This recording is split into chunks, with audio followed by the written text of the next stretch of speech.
I saw the city in the deep, deep distance that was dark green and all these lights flickering and clouds flowing over it. And this all started after tremendous geometric patterns that are incredibly rapid that you cannot describe to anybody. They're so fast. After those had slowed down, I saw this city in the deep distance.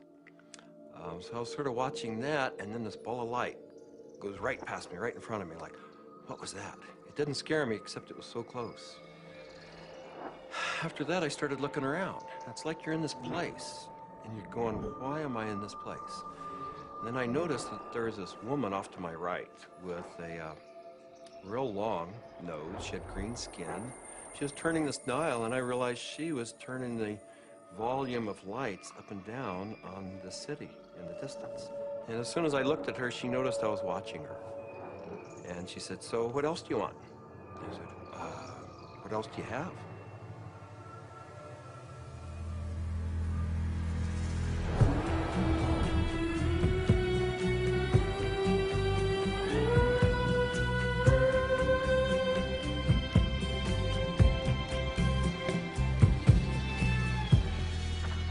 This is the story of DMT, or dimethyltryptamine, a simple compound found throughout nature which has profound effects on human consciousness.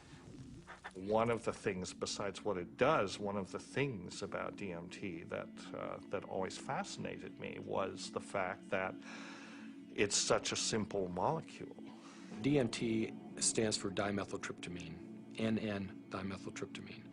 If you actually look at the ring structure of DMT itself, you only have really 4 positions that you can attach things to.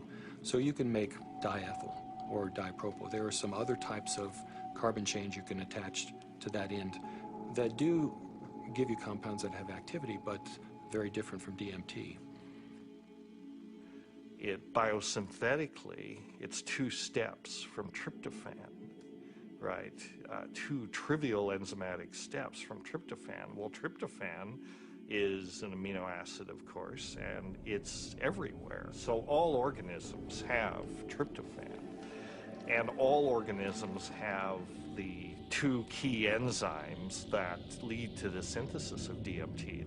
And these enzymes are very ancient enzymes. They're all over the place. They're, again, part of basic metabolism.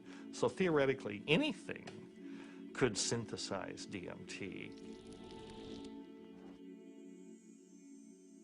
DMT is astonishingly widely available in plants and animals all around the world, but so far nobody really knows why it's there or what its function is. That's the $64 billion question, is why is DMT in our bodies? Why is it in plants, in all sorts of mammals? What is the role it plays in humans? The conventional wisdom 30, 40 years ago was that these things had no real function. They were just sort of physiological noise, but that's a very naive understanding. And what we now understand is that these secondary compounds are, in a sense, the language of plants. These are messenger molecules. This is what plants use to mediate their relationships with other organisms in the environment. Why is it that human beings' central nervous system are wired to receive this experience? Must be that, there's important information to be learned. So I don't think it's universally present in nature by accident. It has a real function. We have co-evolved with these plants. There's a purpose and a meaning to it.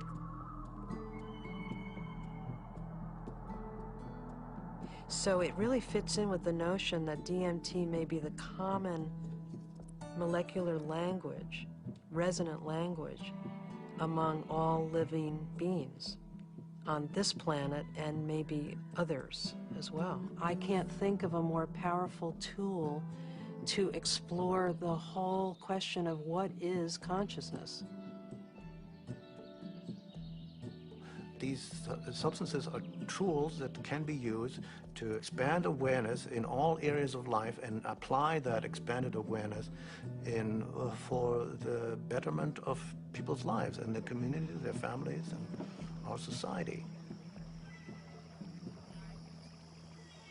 The good news is that there's a growing number of Westerners and actually intellectuals, scientists, artists, movers and shakers, filmmakers, and so on, who realize that this stuff is all too interesting just to go on keeping it swept under the rug. And meanwhile, the Inquisition was a long time ago, the birth of rationalism was a long time ago. At this point, there's no good reason, apart from bad habit, to keep up these barriers.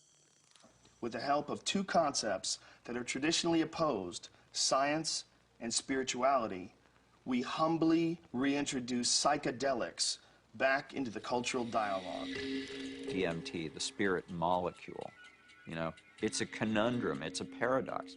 What the spirit is the inner world, the molecule is the external world. So the psychedelics or entheogens take us from the science to the spirit.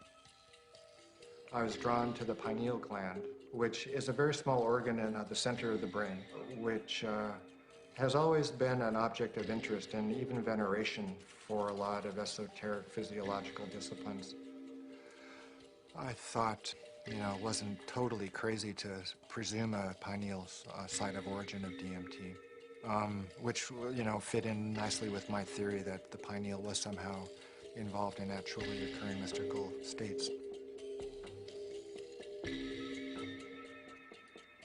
This hypothesis proposes that the pineal gland at certain times, when it's under a specific stress or stimulation, it releases a significant amount of this hormone, DMT, and it's that hormone that facilitates the entering and exiting of the soul in the body. This is what the Jewish sage mystics have been describing in a coded language for literally thousands of years. Through meditation, through fasting, chanting, any number of techniques, there might be a burst of endogenous DMT that was correlated with mystical and near-death experiences. And I had this theory that there is a big similarity between psychedelics and experiences that were possible with a lot of meditation. And that was one of the original findings that led me to start looking for a spirit molecule, for a compound in the brain that elicited mystical experience.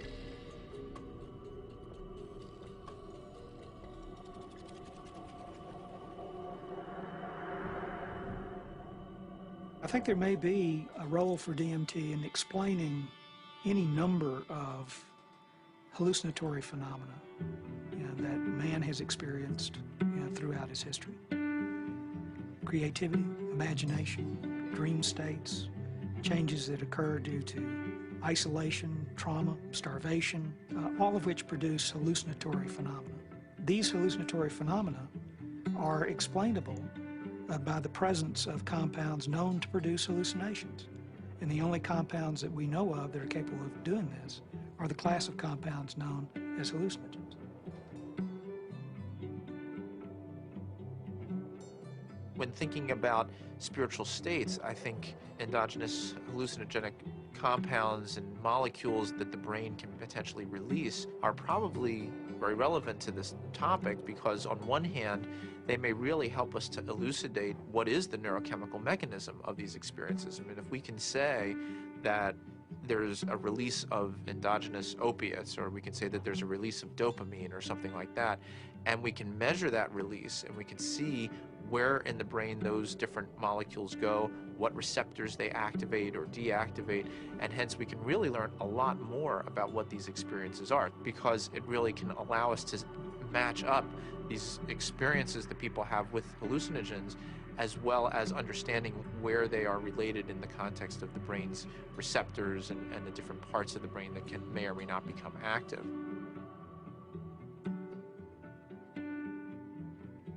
One of the other interesting things about the pharmacology of DMT is that it's actively transported into the brain.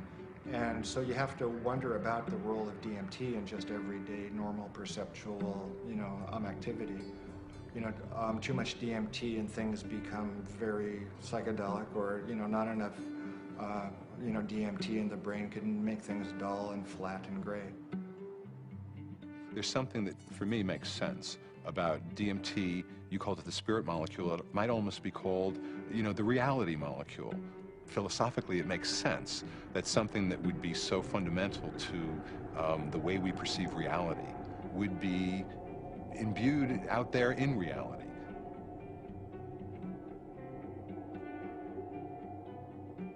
There was a sense around it that there was something special, that it wasn't like anything else. There wasn't like other psychedelics. Its intensity and speed was such that it really produced a different kind of response. I mean, I remember almost getting the sense that it was kind of like a psychedelic bungee jump, that there was a kind of raw leap into this rapidly changing environment that was very different than the more gradual approaches of other psychedelics.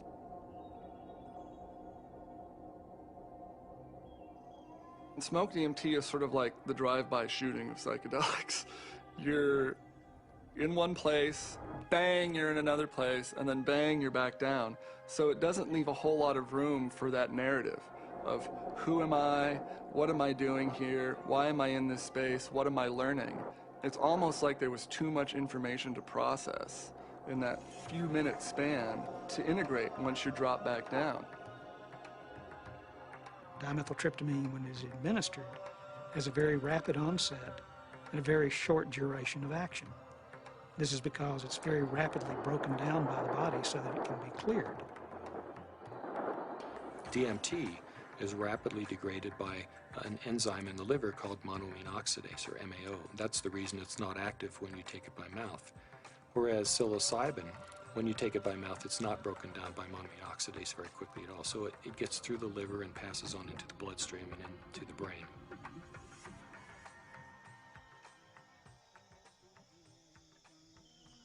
Yeah, I'm very interested in ayahuasca. When I began my studies in the early 1990s, ayahuasca was just starting to make inroads into the West, but it's obviously become a lot more popular in the last 10, 15 years. And the visionary ingredient in ayahuasca is DMT. Through some amazing feat of pre-literate chemistry, the Amazonian natives stumbled upon or combined whatever. I don't know how they did it, but they found that one plant contains DMT and one plant contains an enzyme inhibitor. Combine them, you can drink DMT and it's orally active. So it starts working in a half hour, it lasts for 3 or 4 hours. And you can, maneuver a lot more comfortably within that state than you can when you're just smoking it or injecting it. Orally active ayahuasca tends to pick you up and gently carry you into the space and hug you and embrace you and clean you and show you all sorts of mystical visions, and then it very gently brings you back down like you're floating on a feather back to the ground. As valuable as my DMT experiences have been, I feel that there's a lot more enduring value, really, in this folk technology, which stretches it out and makes it a navigable space. Our whole Western, European-derived tradition of distilling alcohols and isolating chemicals and making everything stronger and taking it out of nature and putting it into the biggest punch that we can, I don't think that generally that's the most useful way. I think there's a reason that cultures have learned to turn a 5-minute experience into a 5-hour experience. It seems to me that ayahuasca has had a plan, and that it's reached out into the world and brought DMT into many, many thousands of lives in a much bigger canvas than it had reached for the last 10,000 or however many years. And it's done it very rapidly, and it's done it with form to go with it. And ayahuasca is much harder for the power structures that we have now. It's much harder for them to put down because it has been part of a legitimate religious and spiritual practice for thousands of years, certainly in the Amazon. And we can't just dismiss all that as primitive mumbo jumbo and superstition. We have to get to grips with that on its own terms. I think that there's a growing number of people who feel this desire to get back in touch with nature, with plants, with animals, and who know that through the shamanic path there's a way of doing this, and that actually these tools, these psychoactive tools for plants like ayahuasca is a very direct way of doing this. Now, it may not be everybody's cup of tea, and I think a lot of people are actually, with reason, afraid of it.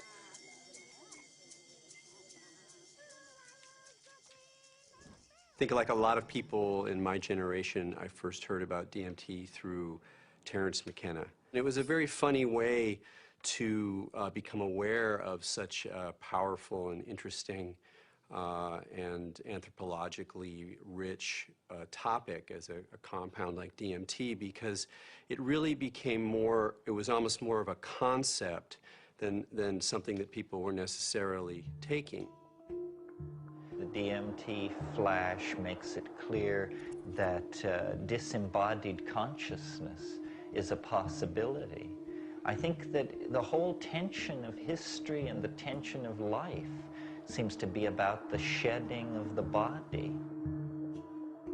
Terence was he was a good promoter. Basically, he said it's the ultimate metaphysical reality pill. And even though it's not a pill, but I thought that was a pretty good characterization after I took it. It seemed to be of a different order than LSD and mescaline and some of the other things that were around. DMT really did seem to be a whole other level of experience.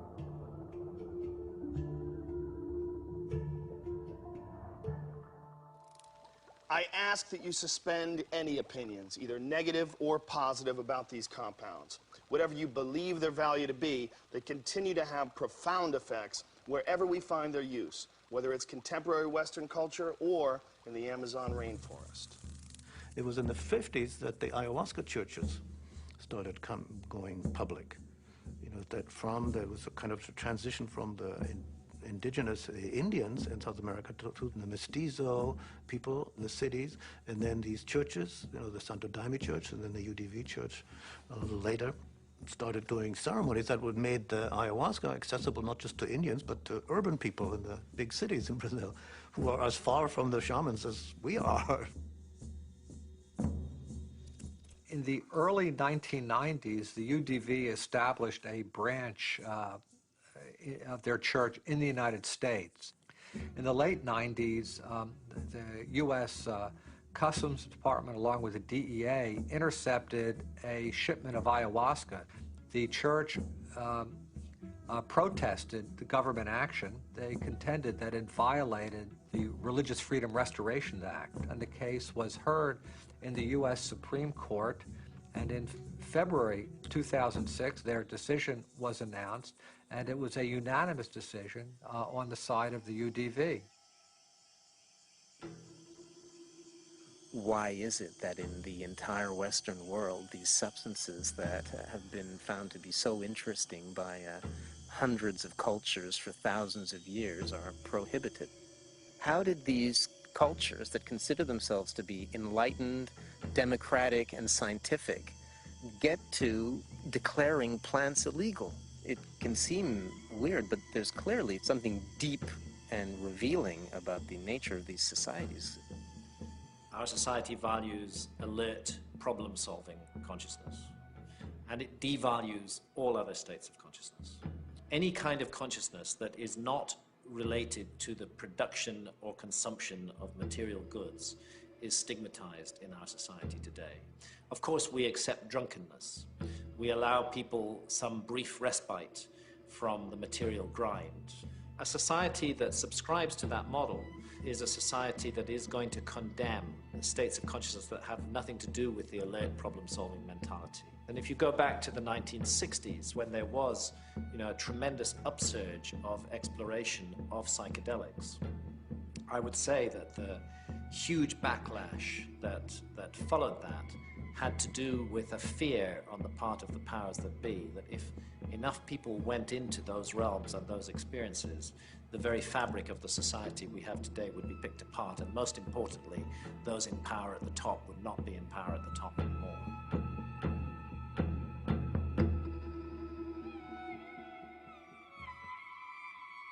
There was an optimism that was ungrounded, that Vietnam was happening, that all this real stuff was going on, and that the psychedelic movement wasn't really addressing that in a real way, and that Timothy and that bunch sold us a false bill of goods that didn't really work.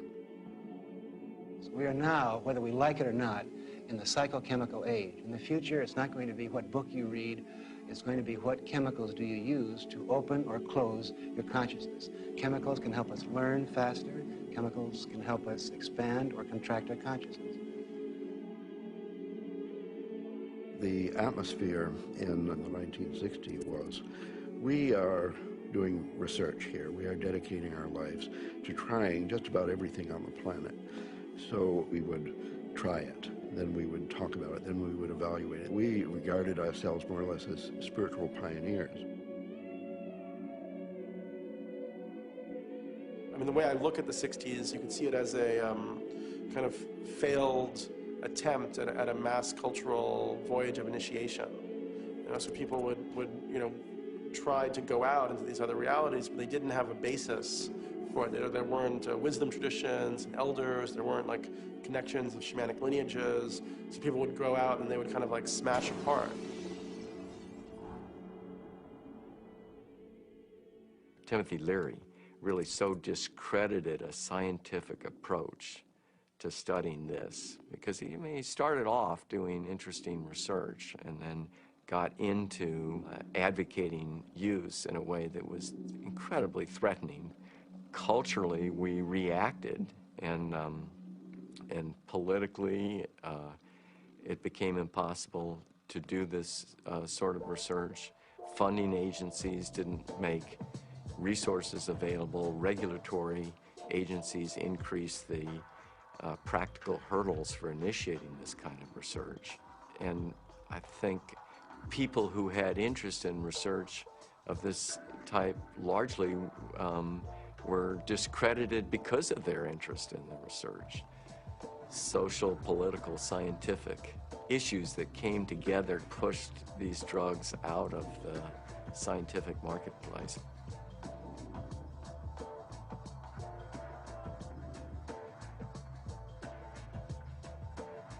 The public opinion in many cases had become that psychedelic research was dangerous. The lay public was uninformed about the true nature of these compounds and what their importance may be in the understanding of perception itself. One of the tragedies to me is that the clinical research on these substances pretty much stopped around 1970. And for me, it's especially tragic because I really believe that these substances played a major role in the development of our philosophy and thinking throughout the world. What a lot of people don't realize is that psychiatry, up until the 50s, the field in general had no concept that neurochemistry played any role in emotion or behavior, which today seems really bizarre.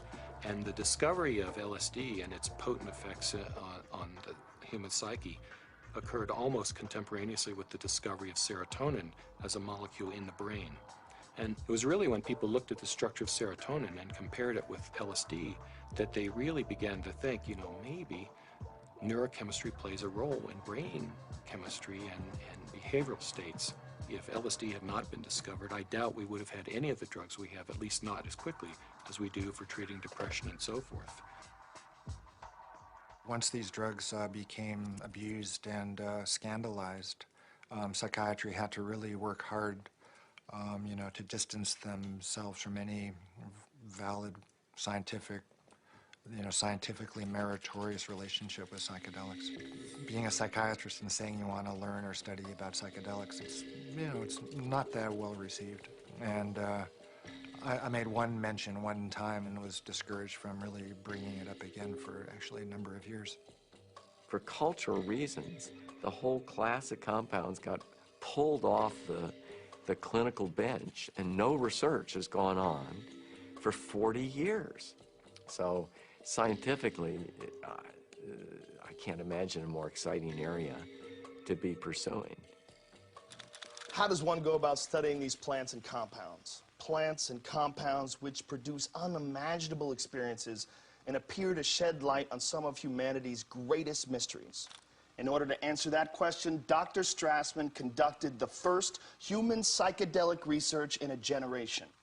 One of the things that I had established early on was being able to discriminate between studies in the scientific realm and recreational use. But in the early 1980s, I reviewed all of that literature and could pretty well establish on that if people were really carefully screened and supervised and then followed up, that the incidence of adverse reactions to LSD and related psychedelic drugs was extremely low. The drug or the compound or the chemical that seemed like the best candidate to sort of reopen the U.S. Front on psychedelic research would be DMT. It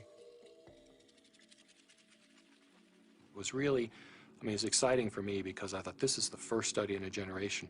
And not only that, despite the fact that DMT had been used safely in earlier studies and it was this natural component of the brain, DMT is one of the most profound and potent psychedelics known. So it wasn't just an initiation of clinical research, it was a reinitiation of clinical research with an extremely potent drug. I was of the strong opinion that you could do these studies, and Rick agreed. So we had a number of discussions, and at some point the discussion came up, Dave, what if I do all this paperwork and spend all this time and get to the end of things and I'm ready to go and I can't get the DMT? And that was a real possibility because DMT, clinical grade DMT, wasn't a chemical you could just buy off the shelf somewhere. And I told Rick, if you get to that point and no one will make it, then I'll do it. And ultimately Rick got to that point and I made it. The design of the study was fairly straightforward. Give people DMT and measure as many variables as possible. I had to sort of anticipate a lot of objections that would come my way from the regulatory agencies that oversee this kind of research. So at that point began a 2-year process of dealing with not that many regulatory agencies, but fairly monolithic ones. One sort of a sidelight of the protocol was the involvement of a psychiatrist from UCLA named Daniel Friedman. He was kind of one of the grand old men of American psychiatry. And actually he was one of the people who in the 50s and 60s got their start with psychedelic research. And the main thing that Danny Friedman told us was, don't even get close to psychotherapy. Forget about treating mental illness or alcoholism or anything. Forget that. That's where all the hysteria is. That's where all the fears get up. You're a scientist, Rick. Approach it as a scientist. Do basic, simple measurements. Look at heart rate, cardiovascular parameters. You won't get in trouble doing that. You can get it funded, and it's solid science. Rick did what he said, but then he still was able to get these, accounts of what happened. And that wasn't in the plan. That wasn't really what was proposed in the studies that were funded, and that wasn't what Danny talked about. But those were the spin-off that really made it interesting. Rick Strassman was advertising in some magazine somewhere about wanting volunteers for a particular study in a psychotropic, and I didn't really know I didn't know DMT from STP at that time. And I remember reading that and I'm thinking, oh my God, this is bad. I better get involved in this and make sure that somebody doesn't get hurt, and that at least there'd be some sensitivity towards what this stuff is really about. I met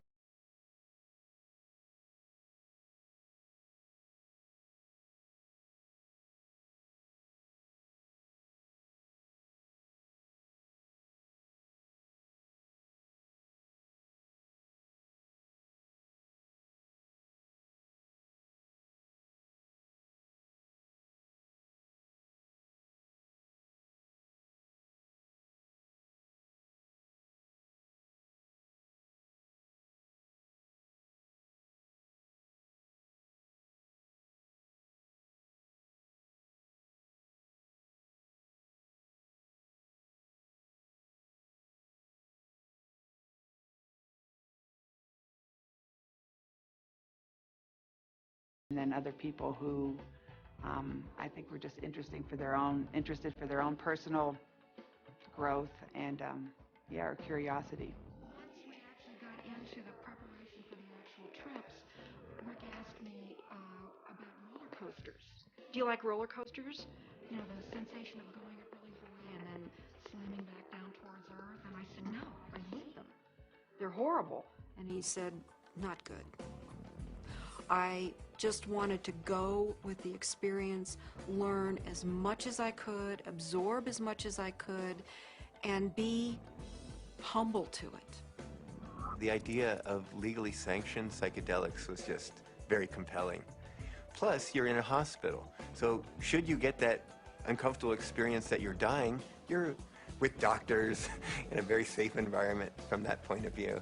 I mean, this was really very cutting edge, very out there, it was high risk, and people knew what they were getting into, and they wanted to have the extra reassurance, and I was glad, actually, to have a crash cart in the room and a team, you know, in the hospital to respond to any emergencies.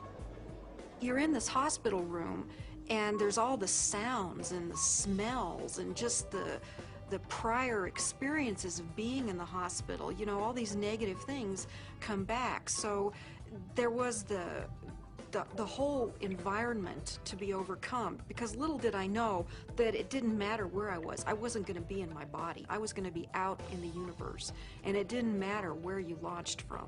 It could be a hospital room, it could be the jungle in the Amazon. It didn't matter where you were, because you weren't going to stay there. Set and setting is so important. It's even more important than the substance. More important than the substance. Set and setting is everything. Now, what is the set and setting when you are blindfolded? The set and setting is not what you're seeing. You're not seeing anything. The set and setting is your internal self. The things that you have learned, the capacities that you have achieved, the conditions of your own psyche and psychology, these are your set and setting.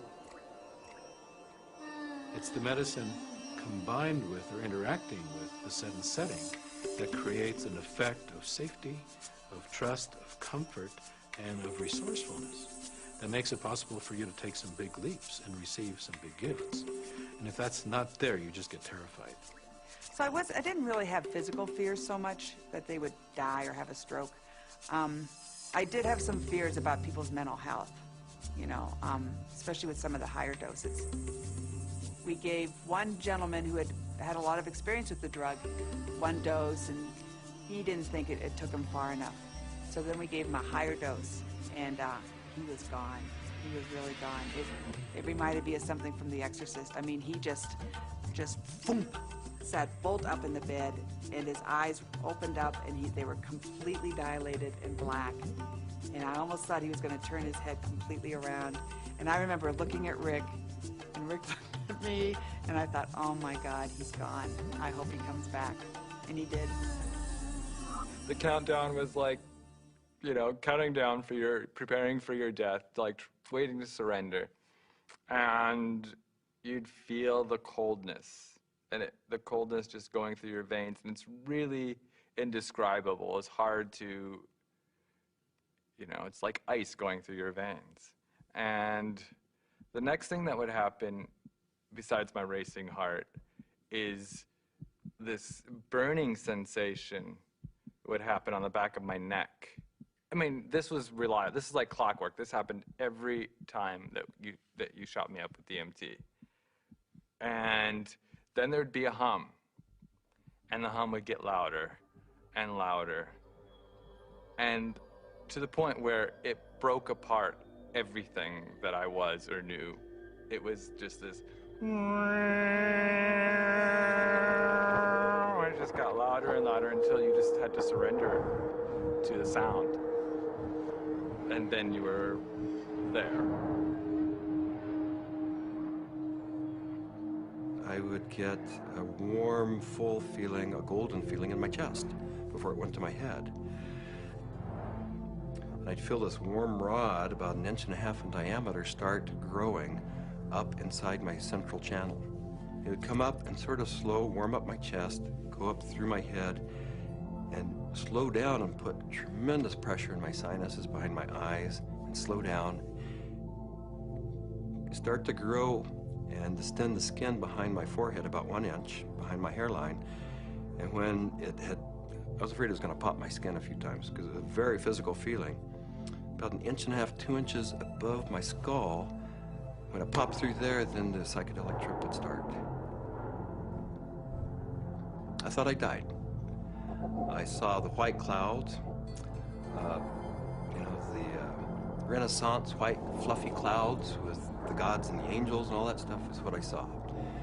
I thought I was dying and going out, but I did take a quick look at Cindy and a quick look at Rick because I had my eyes open, and they were both there watching, looking very calm, and I go, oh, that's really good news. My body looks fine.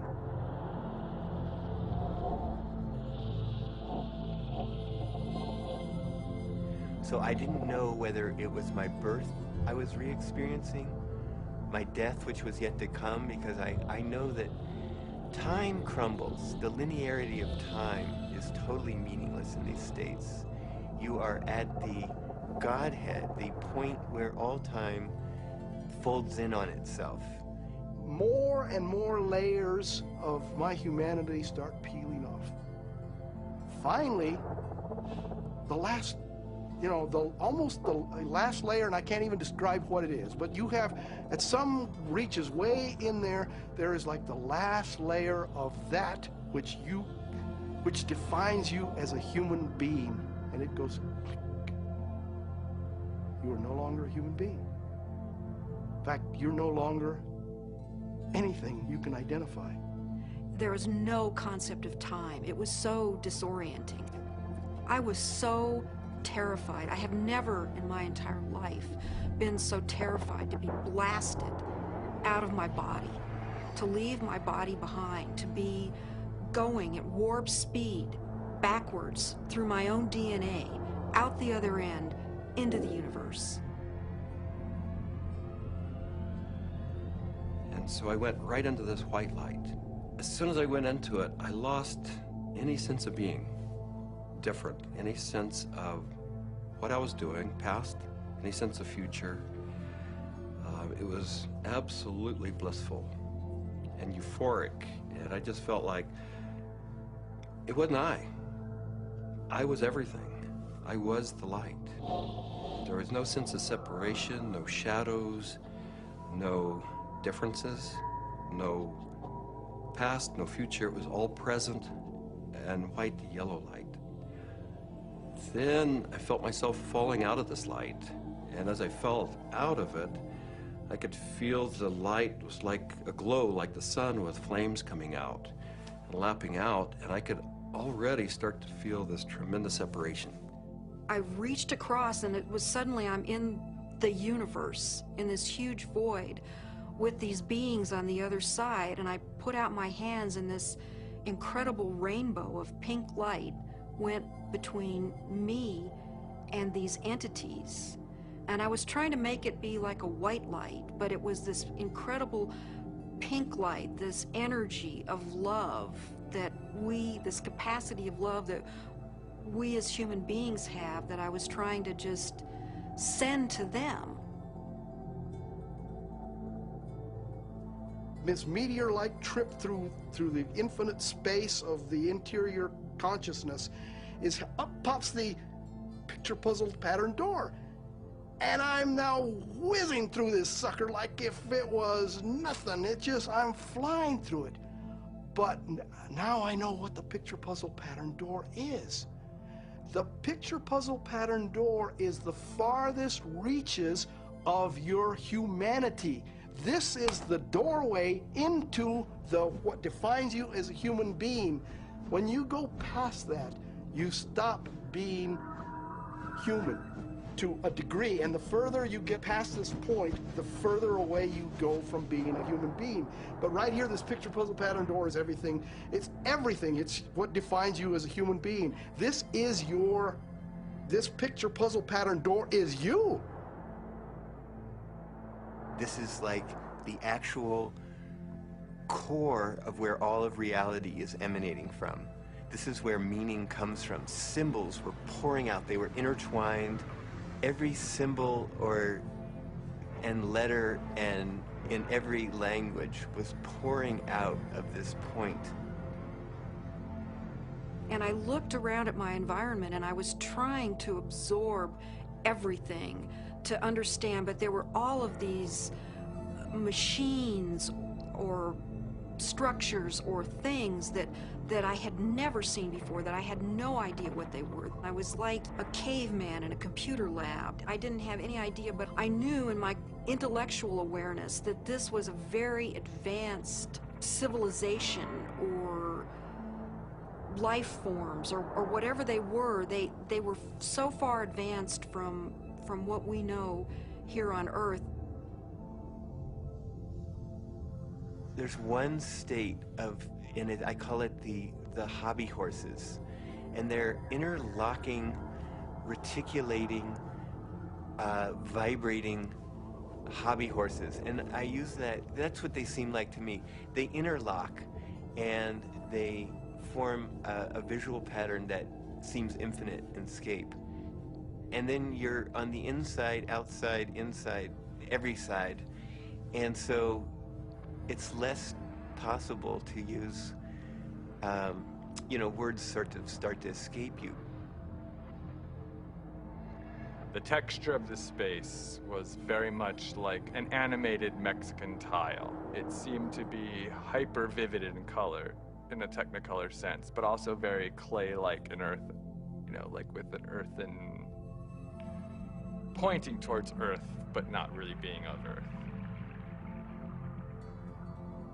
And there was no I. There was just a sense of a witness being suspended in this incredible vaulted space, like a cathedral made out of stained glass of all imaginable colors, unbelievable brilliance and saturation of color. Just this amazing pattern in this dome, this gigantic dome. It felt like the size of of a small planet. And there were these winged beings. I don't remember exactly what they looked, but were like angels, something like angels, that were majestically kind of flying through the space. But there was something about the quality of how they were flying that was unique. I'd never seen anything like it. It was like, I don't know, the sense of another realm that was there. My sense was at some point there was this implicit sense, this is the divine realm. This is the divine realm. And it was not like a thought, but it was like this implicit kind of grokking recognition. It was all very, very impersonal until I got to the space where I realized that I was in the area where souls await rebirth. And I was there, and I had been there so many times before. I recognized it, and this incredible transcendent peace came over me. I have never in my life ever felt such peace. Everything was stripped away. Every hope, every fear, every attachment to the material world was completely stripped out of me. I was free to just be the essence of a soul. After the medicine wore off, there is that familiar sensation of kind of coming back into the body. And I do remember that. That was part of almost all of those experiences of kind of coalescing back into sensory awareness and a sense of having a body and of that becoming a little more substantial. And then say, oh yeah, here I am. And I live in a body and I'm okay. So Laura removes the eye shades. And I ask, not really with my eyes open quite yet, I ask, how long was I gone? Because I needed to know. And Rick chimes in like 15 minutes.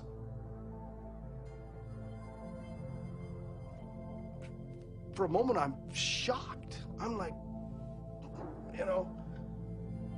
mind, has to try to catch up because now the whole cognitive dissonance of the experience has to catch up. I was gone for 15 minutes. 1,000 years of experience in 15 minutes.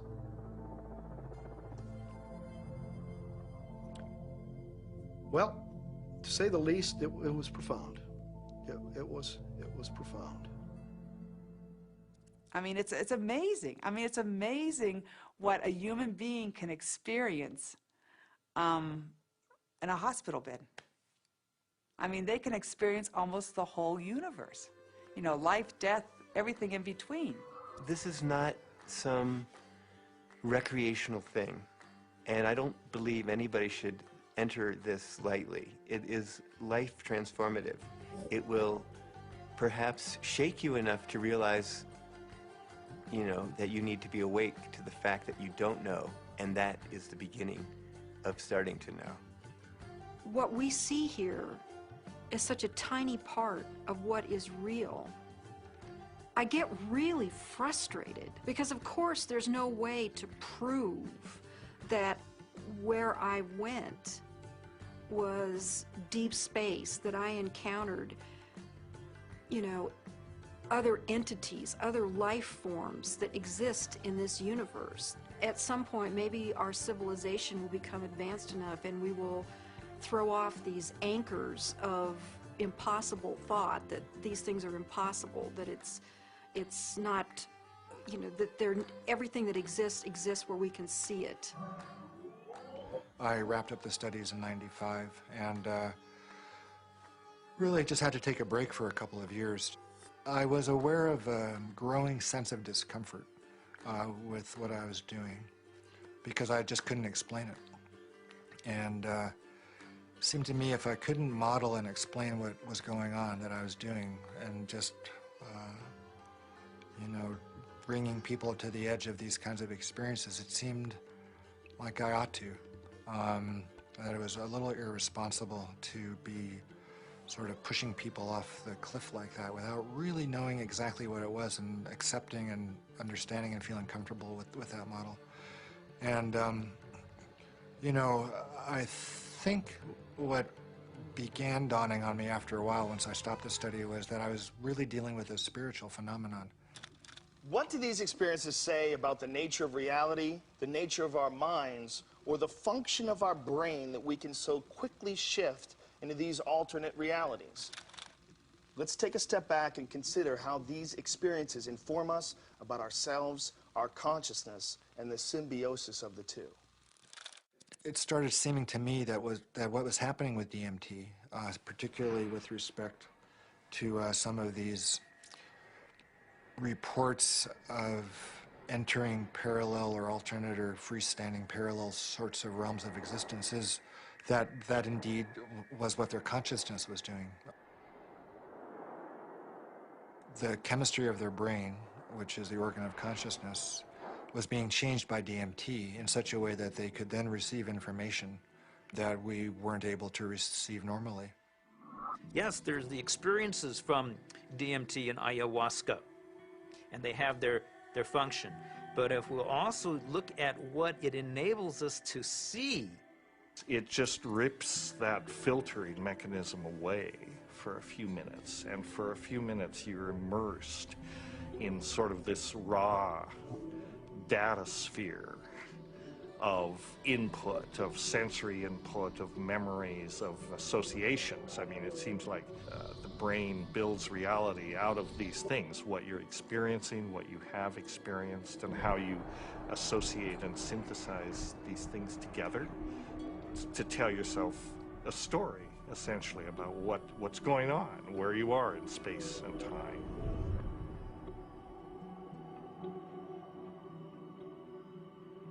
It's the brain that helps us to process all this information and to create for us a rendition of what our world is all about. But we're trapped within that brain. However, in spiritual experiences where people feel that they get beyond the self, in certain types of psychedelic experiences where you have incredible sensory and other types of phenomena, people really feel like they are able to kind of get outside of their brain.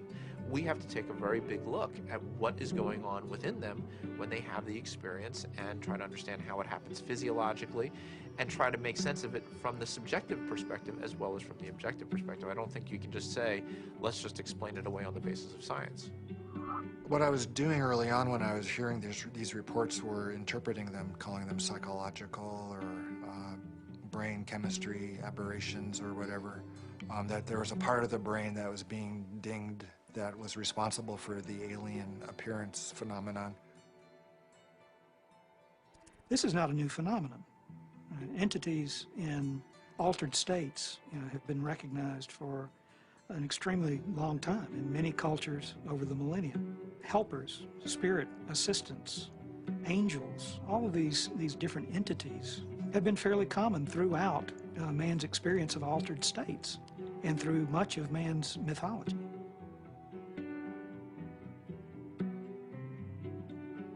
I don't think it's out of the realm of possibility that people are in some way interacting with some sort of an intelligence or sentient being or something that exists at some level that's not in this three-dimensional physical plane. I'm looking at it from a sense of, okay, is the drug healing you? Is it helping you? Or is it giving you the tools? What are you bringing back? What you bring back, I think, has to be something more than there are these entities out there.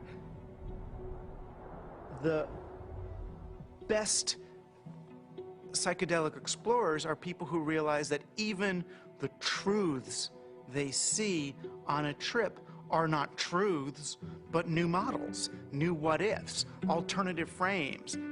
Unless there is a map and a clear methodology, then one will just have a variety of different experiences.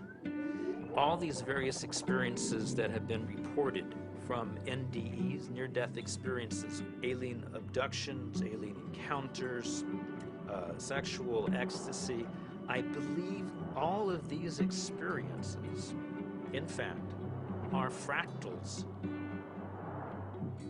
If we understand the concept of fractal geometry, no matter how small it is, it contains everything that is in the larger picture. And thus, that validates profoundly all these various experiences. To count the phenomenon as hallucinatory or imaginary, I think it's maybe more useful to look at a mechanism of action. If it is real, then perhaps how does it work? Look, there's extraordinarily regular phenomena that come up with these things that are clearly linked in many ways to these larger human issues around mysticism or religious experience or encounters with other entities. And here we have it. And if you can't go in there and really go in there and account for this material inside your neuroscientific framework, you're leaving a huge gap.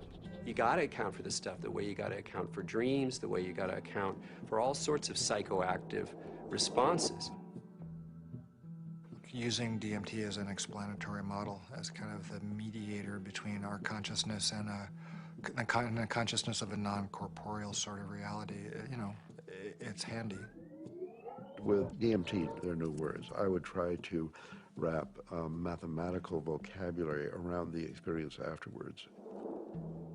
I specialized in the metaphor of vibration and how vibrations in fluids created form in fluid, and that would be the key to the relationship between the spiritual realm and the ordinary realm. This was the window that was opened by DMT. Using psychedelic drugs or other types of pharmacological substances can help to induce a state where people feel that they touch a deeper sense of reality, where they understand reality on a more fundamental level, and they gain a great deal of insight and knowledge into the ways in which the world works and how they are, as a human being, supposed to relate to that world. DMT is somehow, it seems to me in my experience, more of a breakthrough than LSD, mushrooms, peyote, and so on. It's instructive. It's more supportive of future evolution and the creation of the future. And it is in itself more of a mystery. How could this little stuff produce something that has intelligence, that is actually a doorway to another reality? So what is the nature of reality, and what is the nature of how we as human beings experience it? Can we understand it better? Are we capable of understanding reality on some very fundamental levels? And what do we need to do in order to prepare for that? You know, there are parallel universes, it seems, at least that's a theory in modern physics. There is dark matter, which is a huge amount of the matter of the universe, maybe 95% or more. As radical an idea, it's just a logical extension in some ways of, instead of using a machine to see more than we normally can see, we're using the brain. There are fields which are undiscovered so far, which have nothing to do with anything that is discovered so far. The gravitational field, was unknown before the year 1604. The electromagnetic field, unknown before the year 1830 or something. All of these, what we call the fundamental fields of mathematical physics, are new discoveries.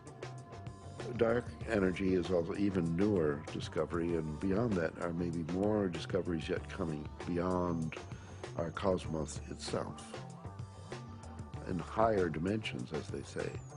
I still don't have very much use for the concept of God, but I do believe that there are higher levels, transcendent levels of reality, and I'm actually now starting to really believe that the brain is not the source of consciousness, is not really who we are, but is more like a radio tuner for something way bigger.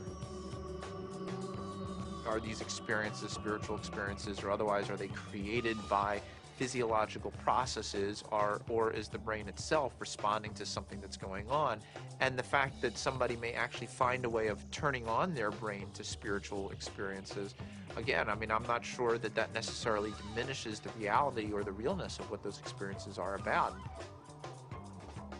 If the pharmacology or the psychopharmacology of psychedelic experiences turned out to be essentially the same as religious or spiritual experiences, it would help us to understand where these experiences are occurring within the human brain.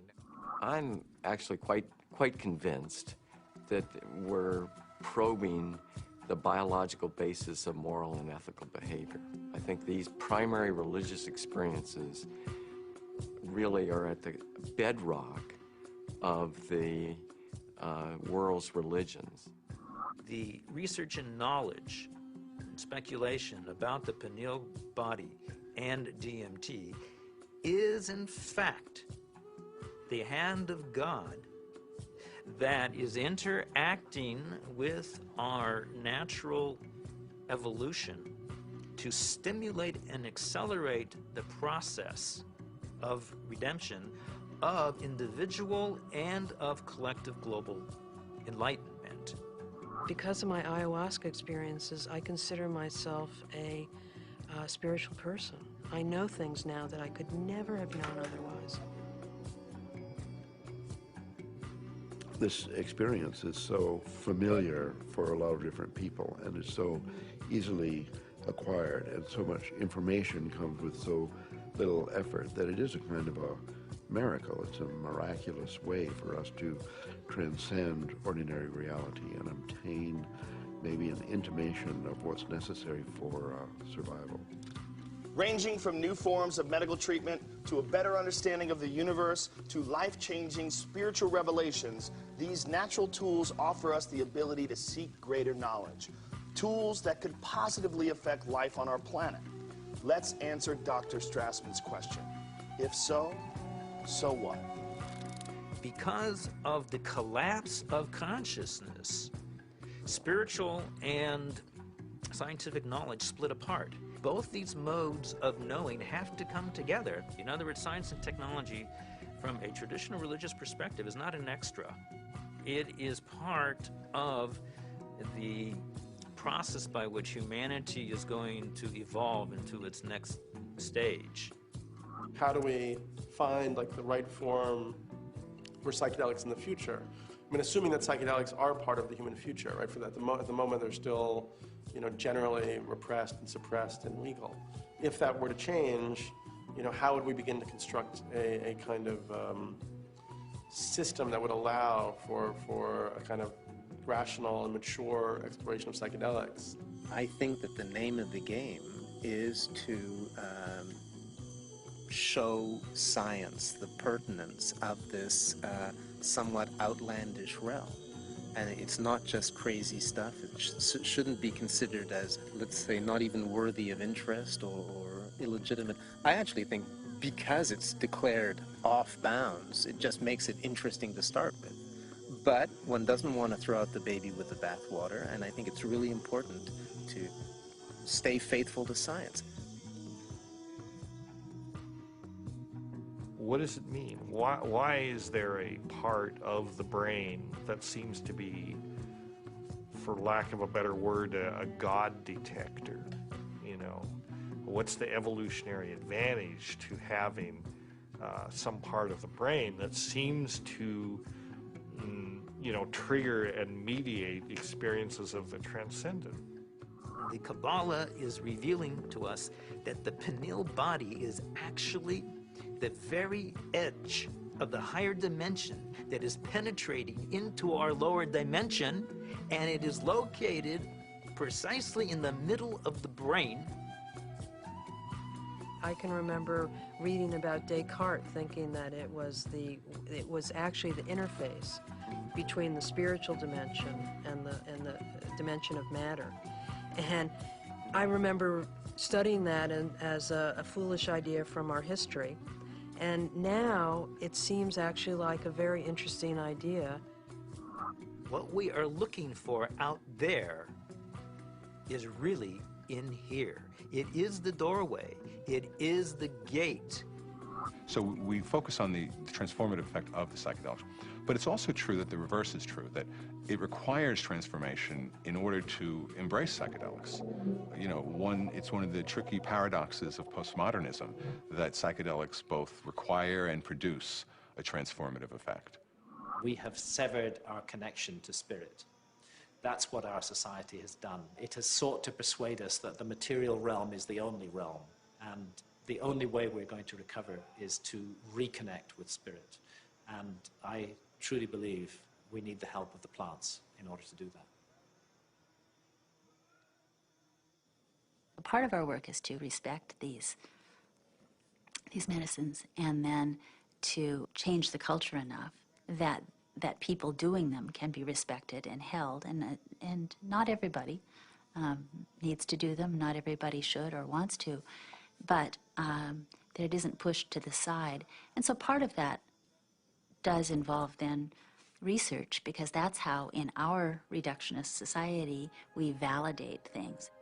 With the passing of the years and the opportunity for sober reflection, I think there's a growing appreciation that there may be something to gain from studying these compounds, that there's a lot we can learn, and there may very well be treatment models, particularly for patient populations for whom conventional treatments are ineffective, for whom the psychedelic model, when utilized optimally, may provide great benefit. I think the most important thing that we could do right now that would be fairly straightforward to do is to ask and answer the question of whether ayahuasca could help people who have drug and alcohol abuse. And given that we know that DMT and similar alkaloids have a very strong effect on the same receptor sites that are involved in depression, and the notion that most people, in my experience, who use drugs and alcohol are self-medicating a deep depression or an anxiety. I've had permission now over the last few years to utilize psilocybin, which is the active alkaloid in hallucinogenic mushrooms, in the treatment of patients with advanced stage cancer who have anxiety. We're treating the anxiety, not the cancer. Now, you know, psilocybin is 4-phosphoryloxy-N,N-dimethyltryptamine, so obviously, from a chemical structure point of view, you know, very similar to DMT. Ultimately, what I want to do is see these things used in the way that they were used traditionally, to heal people, help people. And right now, helping people come to terms with dying. It changes your whole relationship to your death, your impending death. Believe it or not, you're gonna die. And now, with this tool of having crossed over already,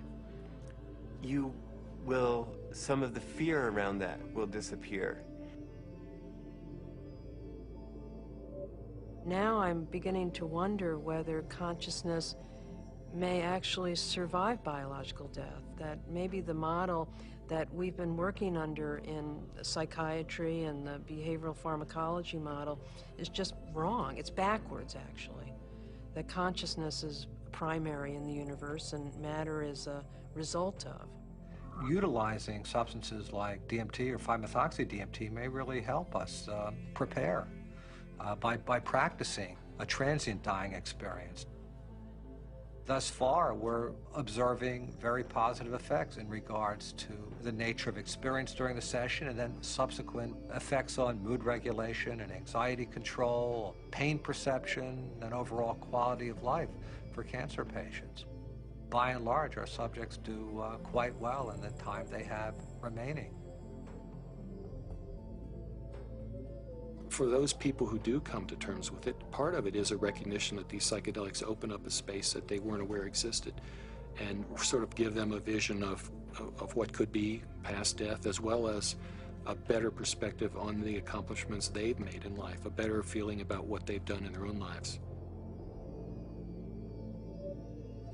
But I think all people who have psychedelic trips and meditations and so on are poking more or less into the same higher realm and receiving some information from there. If we can develop this could be absorbed into ordinary science that we could approach with the scientific method and so on, then our intelligence, our capability of survival on planet Earth would be increased.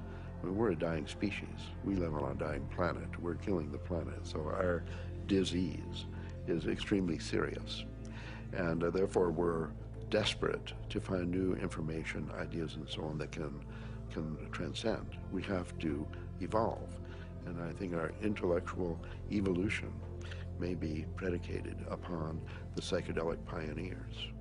It's so easy to change the world.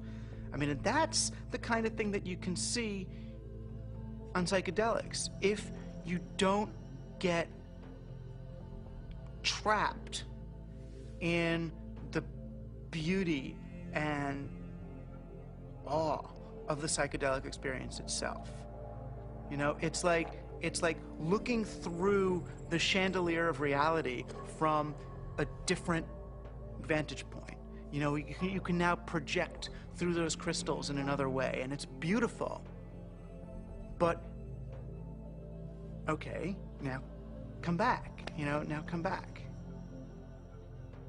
I think if I ever were to resume giving people psychedelics, particularly DMT, it wouldn't be just to kind of tinker with brain chemistry and just see what's happening. I think one of the things I also learned in the research is that you just don't want to give drugs and see what happens. That's a little, I don't know if callous is the word, but that's the first word that comes to mind. I think if you're really going to open people up like that, you need to do it for a purpose, not just for scientific curiosity. And you know, I'd like to be helpful rather than just sort of smart or clever. To my mind, is this kind of two-edged sword of simultaneously opening up to the numinous world, to the world of messages, the world of spirits, the world of entities, and at the same time rigorously taking that material into the acid bath of neurology, into sociology, into the ongoing construction of reality. And that the wisdom that these things bring is this kind of very tricky mixture of authentic religious experience with gods and messages and clear signs, and a sort of remarkable mirror of the mind. The curiosity, perhaps the uniqueness of the human creature, is that we live in both realms. We have the ability for spiritual experience. and we have the ability for physical experience. The agenda of the spirit world, if there is an agenda, is to allow us to experience our full potential and to deliver our full potential. And maybe the choices that we are making right now as a civilization and a society rebound far beyond ourselves. And I think DMT is a forcible reminder that there's a lot more about reality, the universe, ourselves, the biosphere, whatever, that there's a lot more to it than we imagine.